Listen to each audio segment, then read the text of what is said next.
Hey everybody, we're with Matt Arey from Shelby, North Carolina. Just came off his first FLW Tour victory on Beaver Lake, won $100,000. Matt, first of all, congratulations. Thank you very much. Big win. You know, we wanted to get with Matt today because obviously Matt is a regional angler that we followed over the years at anglerchannel.com and on the Progressive Bass Wrap-Up Show. And, you know, one thing about Matt, he's been at this game a while. He's fished as a pro for 7 full seasons now.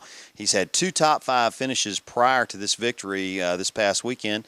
It's ironic, Matt, that those 2 top 5s were on Beaver Lake. Yeah, it is a little ironic, but you know, everybody asks me what my favorite lake is on tour, and I always mention Beaver Lake, and they look at me like, "Are you crazy?" Because a lot of guys hate going there, but you know, it's always a lake that I've clicked with. I think it's a natural Ozark impoundment, so you can kind of read the shoreline and visualize what's underwater. It's not like a lot of lakes around here where everything's covered up with seawalls and docks, and you know, you can't really see the bank and the different transitions in the bank and visualize what's actually underwater without using electronics around here. But it's an all-natural lake, and you know, it's a lot of fun to fish. It's got all 3 species of fish in it.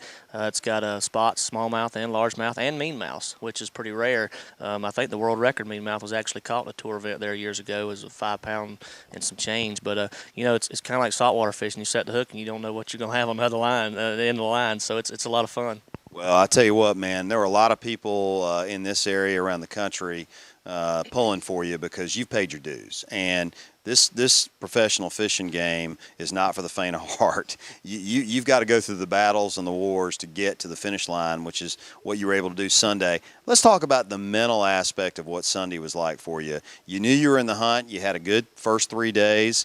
There was a lot of consistency there. But what was it on Sunday that you kept telling yourself to get you into first place? Well, you know, I think the biggest thing in this game is your confidence going into that final day. You know, I was leading after Saturday, going into day 4, and I actually told my wife and family, I said, man, I almost wish I was in second place, an ounce behind, so I didn't have this big bullseye painted on my back. And when you had guys like Andy Morgan and David Dudley and Mark Rose and Scott Martin in that top 10, so it was a loaded top 10 with guys that had a lot of experience closing tournaments out and actually, you know, overcoming that nervousness and you know, being able to have the mental stability to carry it throughout the day. I told quite a few people that, you know, back my rookie season in 2007 or even 2008, I don't think I had the mental game, and I haven't matured enough from that aspect to be able to close out a tournament. And you start questioning that, you know, throughout your career.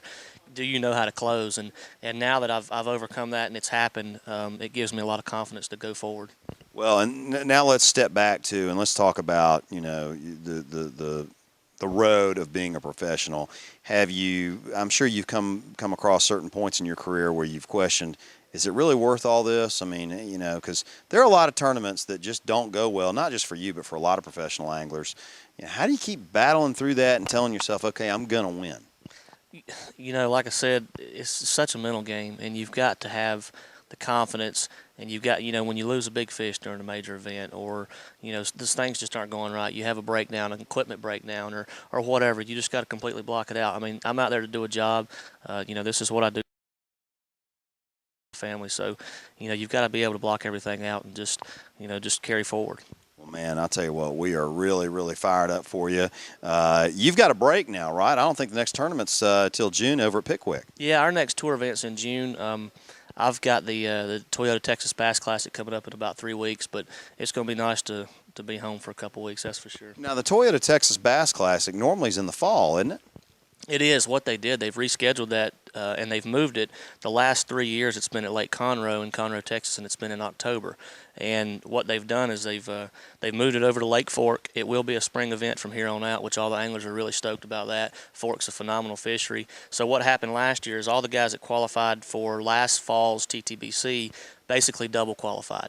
Those are the same qualifiers that are going to fish this TTBC this spring, and then next year, the 2015 TTBC, which will also be at Lake Fork in May, will be the qualifiers from this year. So it'll start back over, and you'll only qualify for one after that. So we kind of got a 2-for-1 deal last year. If you made it, you know, you get to fish both of them. Man, that's fantastic. Well, we'll be following that one. I'll have to tell my production guys we may need to get a guy out there. That's a big event right there. But hey, nothing bigger than your win on Sunday. Congratulations.